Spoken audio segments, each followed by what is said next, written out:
Բարև ձեզ սիրելի հեռուստադիտողներ, 5-րդի եթերում հարցազրույցն է այսօր մեր տաղավարում հյուրընկալել եմ Հայաստան խմբակցության պատգամավոր Աննա Գրիգորյանին։ Տիկին Գրիգորյան, շնորհակալ եմ հյուրընկալելու Ես եմ շնորհակալ։ Այսօր հայտնի դարձավ, որ Արշակ Սրբազանի կալանքը երկարաձգել են եւս 2 ամսով, սա այն պարագայում, երբ որ նրա դեմ հարուցված քրեական գործով միակ իբրև թե իրեղեն ապացույց անհետացել է։ Սա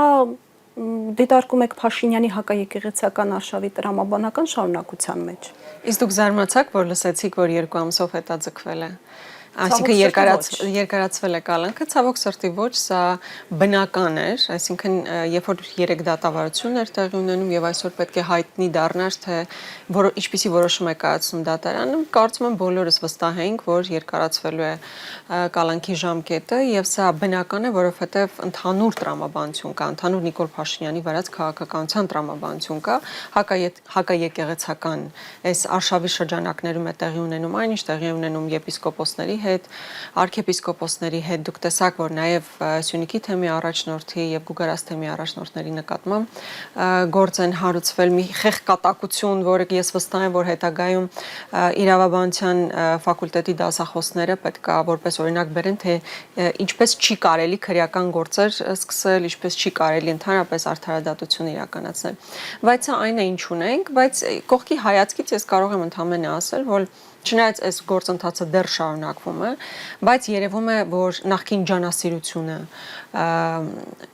կաթողիկոսին հեռացնելու մի փոքր մարել է, որտեղ Նիկոլ Փաշինյանը շատ հստակ է քաղաքական հաշվարկն անում է ու հասկանում է, որ իրեն ոչ մի բան չի տալիս եկեղեցու դեմ իրականացվողը։ Իհարկե ինքը դա անում է, որովհետև կա ադրբեջանական եւ թուրքական պատվեր, ինքը չի կարող այլ բան անել, քան այն, ինչ հիմա է անում։ Միևնույն ժամանակ շատ լավ հասկանում է, որ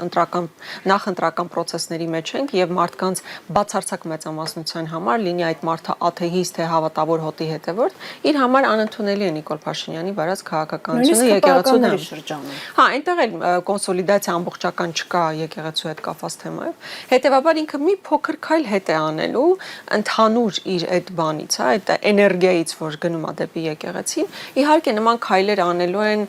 որոշակի ցավացնող քայլեր անելու են կաթողիկոսին, սրբազանների նկատմամբ, բայց ես տեսնում եմ, որ նախընտրական փուլում գոնե այնինչ հիմա երևում է մի փոքր հետ քայլ է կատարելու եւ այդ հետ քայլը հնարավոր է իրականացնի նախ եւ առաջ, որովհետեւ կաթողիկոսը ամուր կանգնած է եղել իր դիրքերում ի պատիվ իրեն եւ մնացած սրբազանների, ովքեր տիրադավ չդարձան մնացածի պես, այսօր ես տեսնում եմ, որ ուղղակի այս հակաեկեղեցական թեման մնացել է Նիկոլ Փաշինյանի կոկորդին եւ նախընտրական փուլում հնարավորինս հետ է կանգնելու ավելի ագրեսիվ հռետորաբանությունից եւ քաղաքականությունից։ Իհարկե իր բնավորության համաձայն ինքը կշարունակի նույն թեման խոսել եւ այլն, բայց այդ նույն ինտենսիվությունը, որով ինքը իր քայլերն իրականացնում էր նախորդ օրերին եւ ամիսներին, կարծում եմ մի փոքր նահանջ կդիտարկվի այդ դիրքերից։ Խոսում են այն մասին, որ մոտակա այցելությունը ԱՄՆ-ի փոխնախագահի J.D. Vance-ի կարող է նաև դա ազդել այս փափկության հետ։ Համամիտ եք դրա հետ, որովհետև գիտենք, ԱՄՆ-ում հիմա մի վարչակարգ է, որը առանձնահատուկ դեր ու նշանակություն է տալիս քրիստոնեական արժեքներին։ Ես կարծում եմ դա եւս նշանակություն ունի, որովհետև անկախ ամեն ինչից իրենք ոնց էլ փորձեն բացատրել, որ կա պայմանական մի հոգեվորական, որ հեղաշրջման կոչ է արել կամ ինչ որ գործողություններ պլանավորվել եւ այլն, միևնույն է հասկացվում է, ընդհանուր կոնտեքստից հասկացվում է, որ կա իշխանություն եւ եկեղեցի բախում եւ այդ բախման ժամանակ իշխանությունը իր ամբողջ ռեսուրսը օգտագործում է։ Հա, ԱԾ-ով մնացած իր ապա համակարգով պատժիչ գործողություններ իրականացնում եկեղեցու եւ նրա սպասավորների նկատմամբ եւ դա բնականաբար չի կարող դուր գալ այսօրվա վարչակազմին, կոնկրետ J.D. Vance-ին, որքանով ես հասցրել եմ ուսումնասիրել, ինքը իսկապես խորը քրիստոնեական արժեքների կրող անձնավորություն է եւ իր համար նույնիսկ նման մեկնաբանությունները անհասկանալի էին լինելու եւ անընդունելի էին լինելու։ Հետեւաբար ես կարծում եմ ինչ որտեղ նաեւ այո պայմանավորված է այսօր Միացյալ Նահանգների ադմինիստրացիայի դիրքորոշմամբ նրանց այս եկեղեցու նկատմամբ սրացման մի փոքր հետքաշումը ես պայմանավորում եմ դրանով։ Ինձ թվում է ես այս ընթացքում որ ասում եմ մի փոքր հետ են կանգնել, ամենևին չի նշանակում, որ իրենք ընդհանրապես ձեռք են քաշելու այս օրակարգից։ այդ օրակարգից չեն հրաժարվելու, նախ եւ առաջ, որովհետեւ դա պարտադրանք է, իրենք ստանձնել են այդ հանձնառությունը եկեղեցին քայքայելու, չունենալու համահայկական այս կառույցը եւ դա շարունակել են ու մեր հայրենակիցներն էլ ովքեր լսում են պետք է շատ լավ իմանան որ միգուցե նախընտրական փուլում մի փոքր ինտենսիվությունը քչացվի տարբեր գործոններով պայմանավորված ներքին անհամաձայնություն տվյալ օրակարգի մեր ժողովրդի կողմից Միացյալ Նահանգների վարչակազմ եւ այլն բայց Եթե Աստված մի արասցի այս իշխանությունները վերընտրվի, միանշանակ այս գործընթացը շատ ավելի մեծ ինտենսիվությամբ իրենք առաջ են տանելու։ Այսինքն, եթե նույնիսկ այս պահի մի փոքր հետքայլ լինի, վստահաբար, եթե կրկնում եմ Աստված մի արասցի այս իշխանությունը վերարտադրվի, շատ ավելի անհավանական բաներ ենք մենք տեսնելու։ Մինչև վերընտրվելն էլ, ինչպես փորձագետներն են շեշտում, նույն գնդերեցների ծառայության լուծարումը միակողմանի, որ արեց Սուրեն Պապիկյանը, մեծ վնաս է հասցնելու բանակին, որովհետև գնդերեցների առկայությունը բանակում տվել էր իր արդյունքները եւ շատ խոսուն արդյունքներ էր տվել։ Արդյոք մինչև նույնիսկ 2026-ի ընտրություններին հասնելը միգուցե քաղաքական կամ քարոզչական ոլորտում է այդ հետընթացը եւ ոչ թե արմատական փոփոխությունների առումով։ Ես կարծում եմ, այո, դուք տեսնում եք իրավապահ համակարգի գործողությունները չեն դադարել, ինտենսիվությունը գնում է, այո, գնդերեցների ինստիտուտն է վերացվել։ Ես ճիշտ եք նկատում, որ հիմնական քարոզչական մակարդակով իրենք փորձում են ավելի այսպես պուպուշ օրակարգերով, դիսկոտեկաներով, դրական ինֆորմացիայի այդ ֆոնը ստեղծելով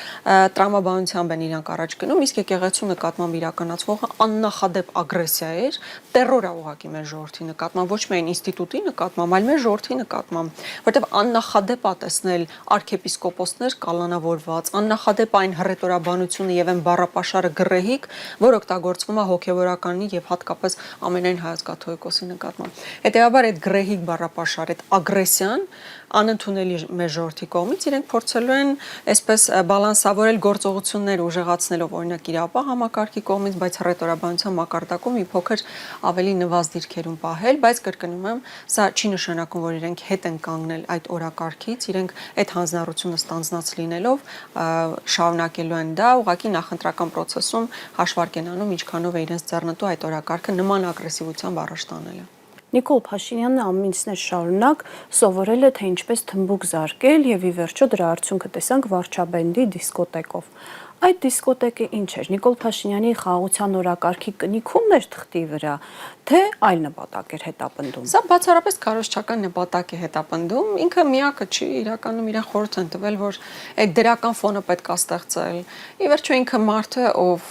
Արցախի կորստի հետ ասոցացվող մարդ է, հազարավոր զոհերի հետ ասոցացվող մարդ է, Եռաբլուրը եռապատկացն է ինքը։ Հետևաբար այդ խարանից փորձում է ազատվել ինչ որ սրտիկներով, թմբուկ խփելով եւ այլն, այսինքն իրեն քաղտեխնոլոգները խորհուրդ են տվել, որ դրական օրակարգեր պետքա ձևավորեք, պետքա մարդկանց համոզել, որ ինչ եղել է անցյալում, դրա մասին ընդհանրապես չպետքա հիշել, ինչ ազգային արժանապատվություն, ինչ ինքնության պահպանություն, ինչ տարածքների դեօկուպացիա կամ ռազմագերիների վերադարձ։ Խնդիրը ուտել, խմել, ապրելն է, կյանքից հաճույքներ ստանալն է եւ դա է պետության ամբողջ իմաստը։ Հիմա ինքը այդ քարոզչական թեզի մեջ սա ուղղակի հերթական ատրիբուտներ եւ հաշվի առնելով, որ իրենց նաեւ բոլոր հարցումները վստահ եմ իրանք են դրան մասին տեղակ ցույց են տվել, որ իրենք երիտասարդության շրջանում շատ փոքր աջակցություն ունեն, իրենք փորձում են հիմա երիտասարդներին իրենց կողմը քաշել։ Ես իրենց պետքա հիասթափեցնեմ ու ասեմ, որ օրինակ սրտիկների պարագայում դա շատ հակասական է անցալվում, որովհետև նույնիսկ երիտասարդների համար երիտասարդական լեզվով ասած քրինջ է դա։ Ոչ այնքան հասկանալի, չգիտես ինչի, հա, երկրի թիվ 1 պաշտոնյան նստում կամերաների առաջ մի քիչ թախծոտ դեմքով երաժշտություն լսում սրտիկ ցույց տալիս, դա իսկապես երիտասարդների համար քրինջ է, մեծ ասակների համար անհասկանալի է։ Թմբուկ խփելը միգուցե ինչ որ նորամուծություն բերում է, ինչ որ էներգիա տալիս է, բայց դա էլ վստահ եմ, որ չի կարողանալու ինքը հասցնի այն ազդեցությունը թողնել երիտասարդների վրա, ինչի հաշվարկը իրենք ի սկզբանե արել են։ Բայց ես որպես Հայաստանի Հանրապետության քաղաքացի դեռ չեմ ասում քաղաքական գործիչ падգամավոր, որ մի պաս թափ նայում ես, ամենօրյա առօրյա գործերից կտրված օղակի նայում ես, դիտարկում ես, թե ամբողջ աշխարհում ինչա տեղի ունենում, որ քո անմիջական հարևանությամբ Իրանի հետ կապված լրջագույն process-ներ են գնում, ոչ միայն ներքին process-ներ, այլ նաև արտաքին process-ներ կան։ Եվ այդ ֆոնին Իրանը Հայաստանին ուղղված հայտարարություններ է անում։ Իրանը Հայաստանին ուղղված հայտարարություններ է անում։ Առաջիկայում լինելու Արարչի եւ Միացյալ Նահանգների հատուկ ներկայացուցիչ հանդիպումը, այսինքն կարդում ես թերթերը, հասկանում ես, որ Միացյալ Նահանգներում նույնիսկ 3 մի քանի քանի տարբերակ է քննարկվում Իրանի վրա հնարավոր հարձակման սցենարներն են քննարկվում։ Ու այդ ֆոնի վրա, երբ որ դու տեսնում ես, որ թիվ 1 պաշտոնյան, որ փաստացի պետք է զբաղվի մեր տարածքային ամբողջականության պահպանման, մեր անվտանգությամբ, ուղղակի առավոտից իրիկուն թմբուկ աղբում։ Երեք մեր ընկերների հետ նստած խոսում ենք, մեր ընկերները մի փոքր խանութ ունեն, մի փոքր խանութ ու ասում են մենք ամբողջ օրը, ամբողջ ընտանիքով ներգրաված ենք, որպեսզի մեր խանութը կարողանանք աշխատացնել։ Ինքը մի ամբողջ երկրի պատասխանատվություն ստանձնած, երբ է հասցնում թմբուկը խփի, ինչ որ բանը կրթությունը նորաձև է, այս մեկը այն մյուսը անի, ինքը նշանակում է պետության գործերով ընդհանրապես չի զբաղվում։ Նշանակում է ինքը ռազմավարական հարցերին ընդհանրապես չի անդրադառնում, որտեղ դու չես կարող առավոտից իրիկուն թմբուկ նվագել, այդ սրտիկներն անել, հայ առավոտից երեկո տեխնոլոգիական այդ մոտեցումների մասին մտածել, դա նշանակում է, որ ուղղակի պետության գործերը որևէ մեկը չի իրականացում, ինքը ուղղակի հեռու է այդ գործերից։ Ընտրապայքարին է լծվել։ Այո, իր հիմնական խնդիրը նախընտրական քարոզարշավն է, վերընտրվելու հարցն է, վերընտրվելու համար, այո, ինքը մի կողմա թողել այն ինչ որ ի պաշտոն է ինքը պարտավոր է անել եւ առավոտից երեկոն զբաղված է նախընտրական process-ներով, բայց կրկնում եմ, մեր սիրելի հայրենակիցներն էլ թող այդ իրավիճակը պատկերացնեն, երբ որ մեր անմիջական հարևանությամբ կարա տեղի ունենան անկառավարելի process-ներ, անկառավարելի։ Հիմա դու դրա համար քո հատուկ պատկան մարմինները պետքա սցենարներ մշակեն։ Սցենար 1, որոնց գործողությունները քո այսպեսին է լինելու, սցենար 2, քո գործողություններն այսպեսին են լինելու։ Բայց մենք տեսնում ենք, չէ, որ չկա այդ ամեն ինչը։ Սովորական Հայաստանի Հանրապետության քաղաքացին իհարկե սկսում է դիսկոտեկը քննարկել, լավ էր, վատ էր, պետք չէր, բայց մյուս կողմը պետք է անդրադառնալ, որ մենք ինչպիսի մարտահրավերներ ունենք եւ ներքին մարտահրավերներ ունենք, հասարակ քաղաքացու կյանքը չի բարելավում, աղքատները շարունակում են աղքատ ապրել, թոշակառուների թոշակը չի բարձրանում եւ այլն։ Այս բոլոր խնդիրներին զուգահեռ կան աշխարհաքաղաքական մակարդակի խնդիրներ, մասնավորապես մեր հարևան Իրանի Իսլամական Հանրապետության գործոնով պայմանավորված, բայց դրա ֆոնին տեղի ունենում այն ինչ որ հիմա անում է Նիկոլ Փաշինյանը։ Եվ սովորական քաղաքացու մոտ, եթե մի քիչ երկար մտածես, պանիկա է առաջանում, որ հիմա ով է քո երկրի ղեկավարը։ Նույնիսկ այն ժամանակ, երբ որ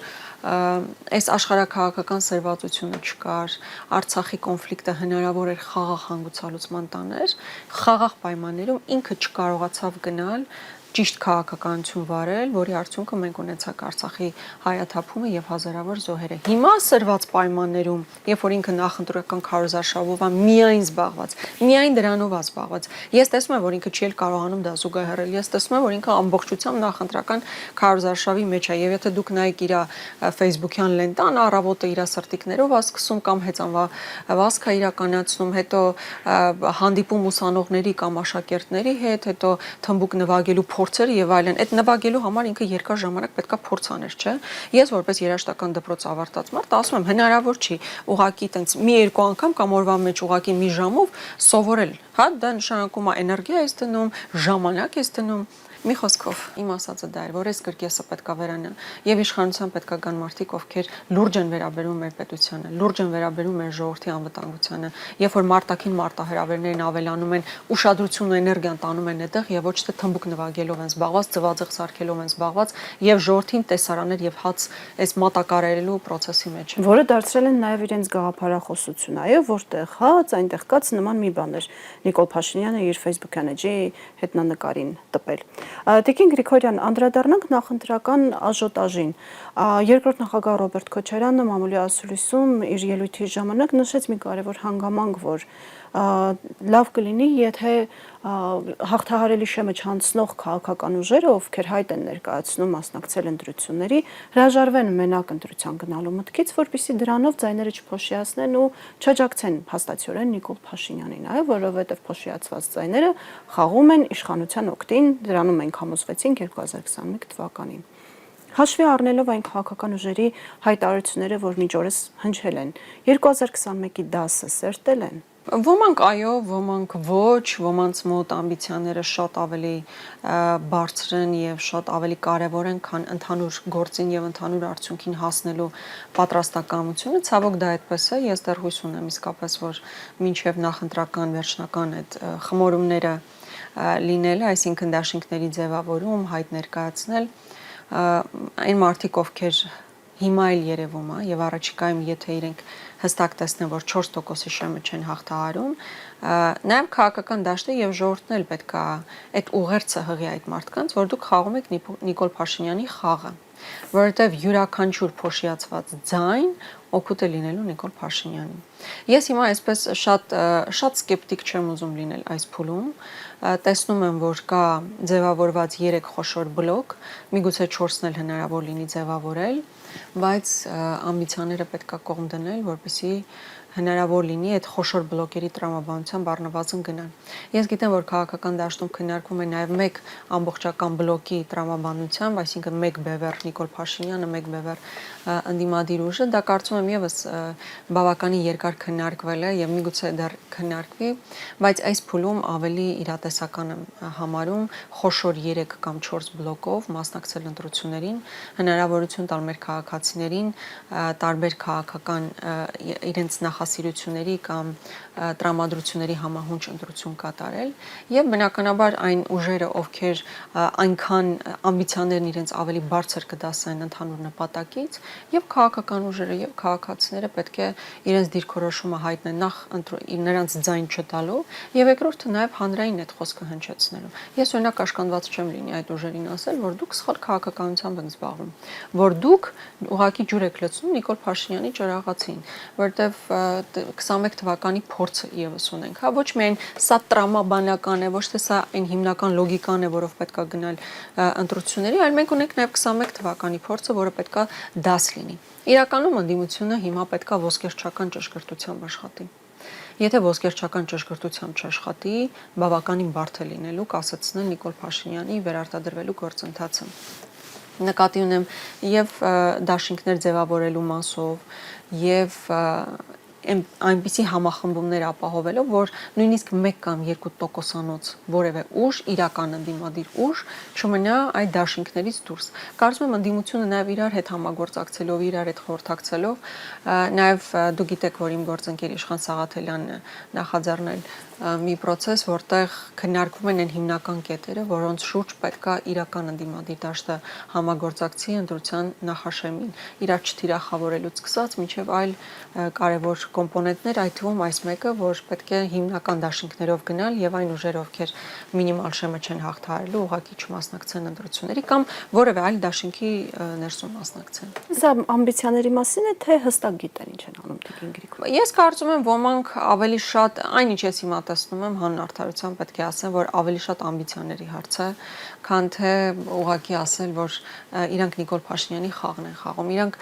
ամենայն հավանականությամբ չգիտակցելով են այդ խաղը խաղում, տուրք տալով իրենց ամբիցիաներին։ Բայց կարծում եմ քաղաքացիները եւ քաղաքական ուժերը հնարավորություն ունեն այդ ուժերին կամ անձանց, հիմնականում անձանց մասին է խոսքը, ավելի հողի վրա բերել եւ ցույց տալ, որ սրանք հերթական ընտրություններ չեն, սովորական ընտրություններ չեն։ Հերթական են իրենց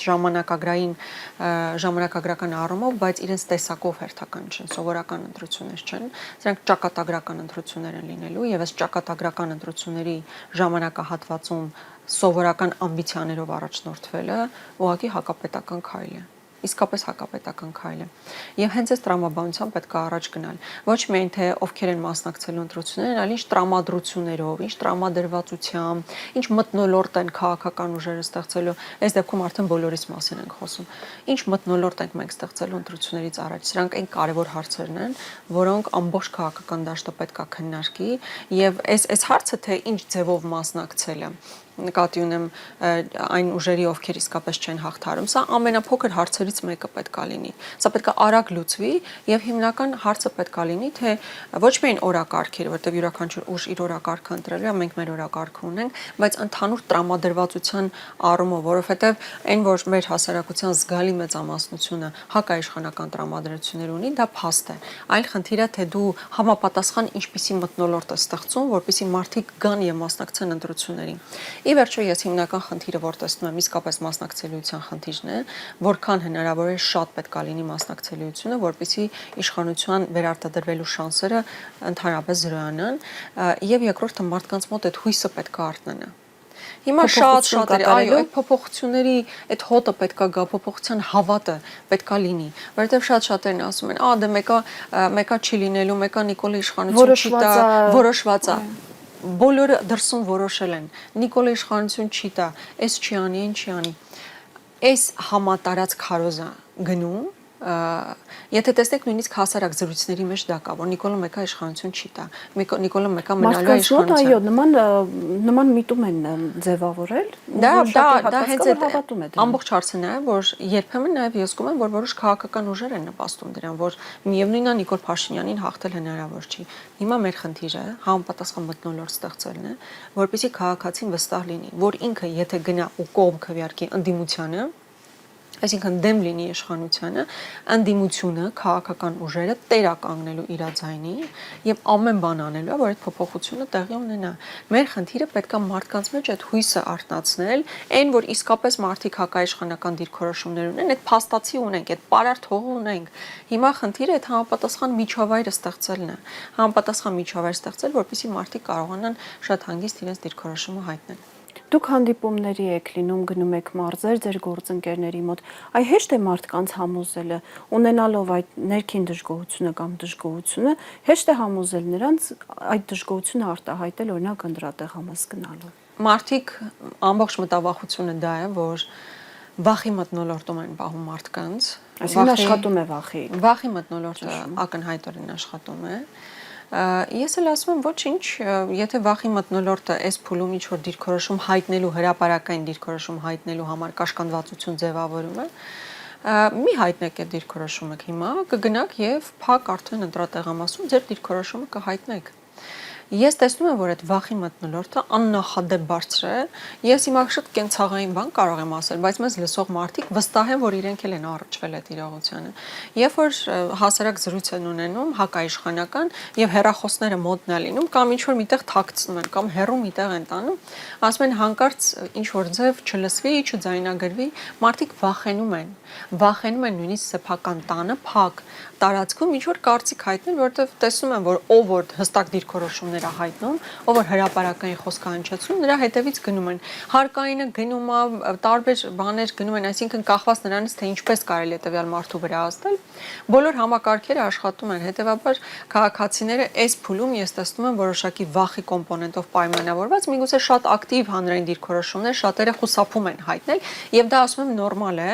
չի ուզենա, առհասարակ նորմալ չի, բայց ես տեսնում եմ, որ այս փուլում, եթե նույնիսկ վախենում եք հրապարակային դիրքորոշում հայտնել, պետք է 26 թվականը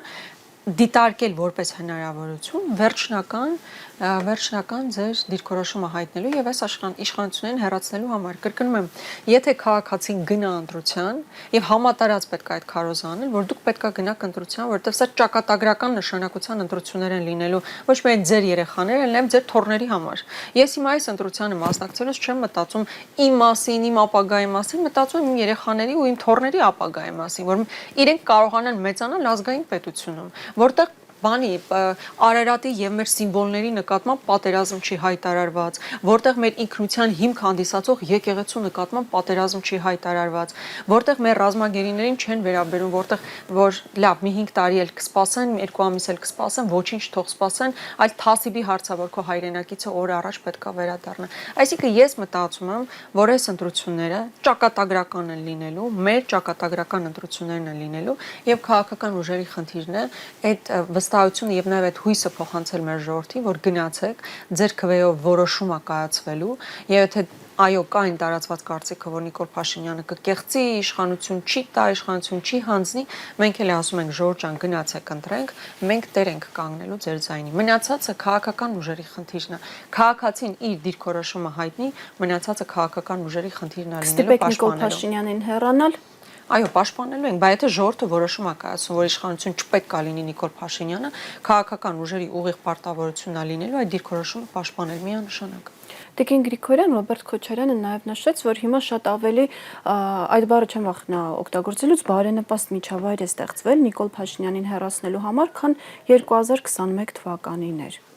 Բայց մյուս կողմից էլ ունենք Եվրամիության աջակցությունը, որի մասին բացահայտ հայտարարեց Կալասը։ Նաև թուրք-ադրբեջանական տանդեմի հայտարարություններն ու գործողությունները դա կլինի ադրբեջանական բենզինի տեսքով, Ադրբեջանի տարածքով եւ Վրաստանով Հայաստան մտնող անասնագեր հացահատիկով, թե Հական Ֆիդանի հայտարարությամբ անուղղակի աջակցությամբ Նիկոլ Փաշինյանի։ Ինչ աջակցություն կարող է ունենալ ընդդիմությունը։ Արդյոք Ռուսաստանից եկած այն հայտարարություն ուղերձը, որ չենք հանդուրժելու Հայաստանում ընտրությունների խախտումներ Մոլդովայի սցենարով, կարող է որոշակիորեն զսպել այսօրինակ աջակցությունները, թե ոչ։ Նախ այն մասով, թե արդյոք հիմա ավելի բարենպաստ պայմաններ են ստեղծվել, ես կարծում եմ տրամադրությունների առումով այո։ Հիմա հասկանալի է, որ 21 թվականին դեռ նոր պատերազմը ավարտված, առաջին հայացքից թվում է, թե ավելի սուր զգացողություններով, ավելի այսպես վճռական պետք է լիներ այս իշխանությունների մերժումը, բայց այդ օրերին, եթե վերադառնանք, տրամադրությունների առումով պետք է տեսնել, որ Նիկոլ Փաշինյանը կարողացել էր փաթեթավորել պատերազմը, որ ինքը որևէ կապ չունի դրա հետ։ Պատերազմը փաթեթավորել եւ գցել էր բոլոր հնարավոր մարդկանց եւ պետությունների գրպանը։ Բա նախկիներն են մեղավոր, բա Ռուսաստանն է մեղավոր, բա Արևմուտքն է մեղավոր։ Իր վրայից ամբողջ պատասխանատվությունը քարոզչական առումով կարողացել էր թողնել մյուսների վրա, բայց ժամանակը ցույց տվեց եւ ի վերջո այս տարիներին Նիկոլ Փաշինյանի այս իշխանությունը 5 տարիների իր վերընտրվելուց հետո պատմական ողբերգություն է մեզ հետ տեղի ունեցել, Արցախ ենք կորցրել։ Հիմա ինքը թռնի օդ, իջնի ներքև։ Ուզում են բանին Ալիևին շնորհակալություն հայտնեն, ցորեն բերեն, նկարվեն, էժան բենզին բերեն, պատմական ողբերգություն է մեզ այդ տեղի ունեցել։ Եվ մեր երեխեքը այսօրվա պատմությունը կարդալուց չեն կարդալու էժան բենզինի մասին կամ 4-րդ կարգի ցորենի ներկրման մասին։ Կարդալու են, որ Արցախը ամբողջությամբ հայաթափվել է, որ Արցախ չկա այսօր հայկական։ Հասկանում եք, սա պատմական ողբերգություն է, որը արդեն շատ մարդիկ եթե 21 թվականին չէին պատկերացնում Նիկոլ Փաշինյանի վարած քաղաքականության հետևանքները, այսինքն չէին պատկերացնում, որ իր չբանակցելը, իր հայտարարությունները, իր գործողությունները հանգեցրել են ադրբեջանական ագրեսիայի եւ դրանից բխող հետևանքների, հիմա արդեն 26 թվականի հայացքով այդ ամենը ավելի ակնհայտ է։ Մարդիկ տեսնում են, որ Նիկոլ Փաշինյանի վարած քաղաքականությունը հանգեցրել է ամբողջական Արցախի կորստի։ Հիմա այդ տրամադրությունների տարբերակման մասին եմ ես ասում։ Իսկ այն ձեր են դիտարկումը, որ հիմա Նիկոլ Փաշինյանը ունի բոլորի աջակցությունը։ Բոլորի չէ։ Բայց մասի աջակցությունը ունի, դա եկեք բան չանենք, չխոսափենք արձանագրելուց։ Այո, Նիկոլ Փաշինյանը, ով էլ լինի, Նիկոլ Փաշինյանը չլինի, Պողոս Պողոսյանը լինի, ցանկացած մեկը, ով ավելի պատրաստական է պաշտպանել օտար պետությունների շահերը, ինքը ավելի սատարում կունենա այս երկրում։ Հիմա ամբողջ հարցը այն է, որ հիմնական սուբյեկտը հայ ժողովուրդը ինչ կարծիք ունի։ Եթե նույնիսկ Թուրքիան, Ադրբեջանը, Եվրոպական միությունը բոլորը աջակցեն, հիմա Հայաստանի Հանրապետության ժողովուրդն այն հիմնական սուբյեկտը, որ պետք է որոշի իր եւ իր երեխաների ճակատագիրը։ Հիմա ես հիշում եմ 18 թվականին էլ Սերժ Սարգսյանի վարչապետ ընտրվելուց հետո իրեն բոլորը շնորհավորել են։ Բոլորը շնորհավորել են։ Մի ամիս հետո շնորհավորել են Նիկոլ Փաշինյանին, սիրելի ժողովուրդ, միջազգային հանրությունը մշտապես հաշվի անստելու քո դիրքորոշման հետ։ Նախկին ահաբեկչին ում գլխի համար $10 միլիոն էին խոստանում, ձեռք են սեղմում եւ Սիրիայում տեսեք ինչ է կատարվում, այսինքն մոռացեք այդ բաները, որ եթե պայմանական կայակալասները եւ մյուսները աջակցություն են հայտնում Նիկոլ Փաշինյանին, ուրեմն վերջացած չի, որովհետեւ կայակալասը չի մեր պետությունում որոշում կայացնողը, մեր ժողովուրդն է այն սուբյեկտը, որ որոշում է կայացնում։ Հետևաբար, եթե մեր հայ ժողովուրդ իմիջիալուց մենակ մեր շահերից է բխում, որ այս իշխանությունը չլինի։ Այո, Եվրոպայի շահերից էլ որ Նիկոլ Փաշինյանը մնա Թուրքիա եւ Ադրբեջանի պատմական նվերը ընծայ է իրանց համար Նիկոլ Փաշինյանի մնալը։ Այդ մենակ մեզ հայ ժողովրդին է պետք որ Նիկոլ Փաշինյանը հեռանա։ Հետևաբար հիմնական սուբյեկտը հայ ժողովուրդն է, որ պետք է որոշում կայացվի եւ ամբողջ միջազգային հանրությունը հաշվի անստելու այդ որոշման հետ։ Հետևաբար մեր ժողովրդին չպետք է այլ վախեցնեն, բա տեսեք Ֆիդանը բանի կողմնակից է, Նիկոլ Փաշինյանի կողմնակից է, բան կողմնակից լինի։ Մարդը համաձայնել է անկախության հռչակագիր փոխի, ցեղասպանության հարցը արտաքին քաղաքական օրակարգից հանի, բան կողմնակից պետք է լիներ։ Սփյուռքի հետ կապերը խզի, եկեղեցու դեմ պայքար սկսի։ Ու այդքանից հետո զարմանալի է թե ինչու պետք է Ֆիդանը Նիկոլ Փաշինյանին պաշտպանող հայտարարություն չանի։ Բնականաբար Նիկոլ Փաշինյանն են պաշտպանելու, բայց նաև հաշվի են նստելու այն ընտրության հետ, որ ժողովուրդն է անելու։ Բայց ես վստահ եմ, որ այսօր քաղաքական ամբողջ դաշտում, ինչքանով ես հետևում եմ հիմնական դերակատարների, բոլորն էլ խոսում են երկխոսության մասին։ երկխոսություն եւ Ադրբեջանի հետ, երկխոսություն եւ Թուրքիայի հետ, եւ Եվրոպական միության հետ, եւ Ռուսաստանի հետ, եւ ընդհանրապես ամբողջ միջազգային հանրության հետ։ Ես տեսնում եմ, որ այսօր քաղաքական դաշտի հիմնական դերակատարները երկխոսության կողմնակից են։ Այլ բան, որ այս իշխանությունը չի երկխոսում, այս իշխանությունը գնում ստանում է բոլոր պահանջները, գալիս հերթով ընկնում է հայ ժողովրդի ջանին բոլոր հարցերը, բոլոր պահանջները կատարելու համար։ Ես դա եմ տեսնում։ Այլ բան, որ մեզ այո պետք է արժանապատիվ բանակցող թիմ,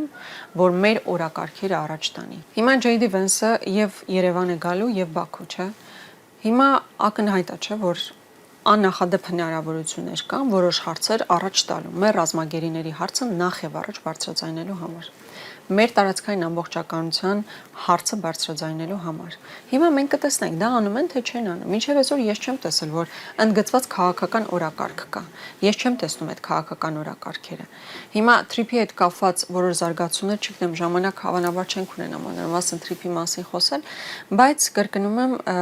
ցանկացած հնարավորություն պետք է օգտագործել քո երկրի շահերը առաջ տանելու համար։ Այնինչ այսօրվա իշխանությունները չեն անում։ Անում են սիմվոլիկ ինչ-որ ակցիաներ, որոնք իրենց կօգնեն վերընտրվելու համար։ Ռոբերտ Քուչարյանը առաջարկեց տարբերակների դա TRIP-ի հետ կապված։ Բնականաբար այդ TRIP-ի հետ կապված, եթե իրենք սեղանի վրա չեն դնելու TRIP-ը երկարացնելու հնարավորությունը եւ TRIP-ը դառնալու ընդամենը 42 կիլոմետր ճանապարհ, դա ոչ տնտեսական առումով է մեզ համար երևելի ձեռքբերում։ Իսկ քաղաքական ու աշխարհաքաղաքական առումով մարտահրավերներ ստեղծող է։ Հետեւաբար այն բոլոր բաները, արգումենտները, որ ասում են մեզ համար տնտեսական աննախադեպ հնարավորություններ է ստեղծվել եւ այլն, մի թիվ չեն կարող վերեն։ Իրենք չեն կարող ասել այդտեղով ինչ ապրանքաշրջանառություն է գնալու, դրանից մեզ մնացող եկամուտը եւ այլն, այս տնտեսական հնարավորության մասին չի։ Սա եթե Միացյալ Նահանգները գալիս են տարածաշրջան, պետք է հասկանալ, թե ոնց է կառավարում այն մարտահրավերները, որ ստեղծվում է այդ առումով Իրանի հետ սահմանակից լինելու հանգամանքով պայմանավորված, ռուսական դերակատարության նվազման հանգամանքով պայմանավորված։ Սրանք լուրջ մասնագետների գործ են եւ այսօր հիմնական խնդիրը, որ Հայաստանը պետք է անի, աշխարհաքաղաքական բախումներից հեռու մնալն է։ Այն ինչ որ մենք հիմա տեսնում ենք ամբողջ աշխարհում, գնում է որոշակի բաժանման նոր գործընթաց։ Առաջիկա տասնամյակների, եթե ոչ հարյուրամյակների համար նոր աշխարհակարգ է ձևավորվելու եւ իսկապես այս ժամանակահատվածում մեզ պետք են նոր մարդիկ, նոր այնպիսի փորձով եւ պատկերացումներով, որոնք կկարողանան զսպել հնարավոր ռիսկերը եւ նոր հնարավորություններ ստեղծել մեր երկրի համար։ Եվ արագ կողմնորոշվել ստեղծված իրավիճակներում։ Այո, բայց կրկնում եմ, ոչ թե թշնամանք ձևավորելով, հակադրվելով, հակասությունների մեջ մտնելով, այլ ընդհակառակը բոլորի շահերը մեկտեղելով եւ աշխարհաքաղաքական կռվախնձոր չդառնալով, որտեղ դրանից որևէ պետություն միջև այսօր չի շահել բոլոր այն երկրները, ովքեր կարծել են, որ իրենց պետական շահը պետք է ստորադասեն աշխարհաքաղաքական այս կամ այն կենտրոնին, իրանք բացառապես տուժել են, իրենց պետությունը եւ ժողովուրդը տուժել է, հետեւաբար Հայաստանը այլևս ընդհանրապես ռեսուրս չունի, ոչ խորք ունի, ոչ բանակցային խորք ունի եւ չի կարող ուղղակի կռվախնձոր դառնալ, տարբեր երկրների բախման թատերաբեմ դառնալ։ Մինչև վերջ գնալու պատրաստ Զելենսկին այսօր հայտարարում է, որ պատերազմը ամեն գնով պետք է դադարեցնել։ Այո։ Տիկին Գրիգորյան, շնորհակալ եմ հետաքրքիր զրույցի համար։ Հիշեցնեմ այսօրվա իմ հյուրն էր Ազգային ժողովի Հայաստան խմբակցության պատգամավոր Աննա Գրիգորյանը։ Հարցազրույցի հաջորդ թողարկումը վաղն է, հաջողություն։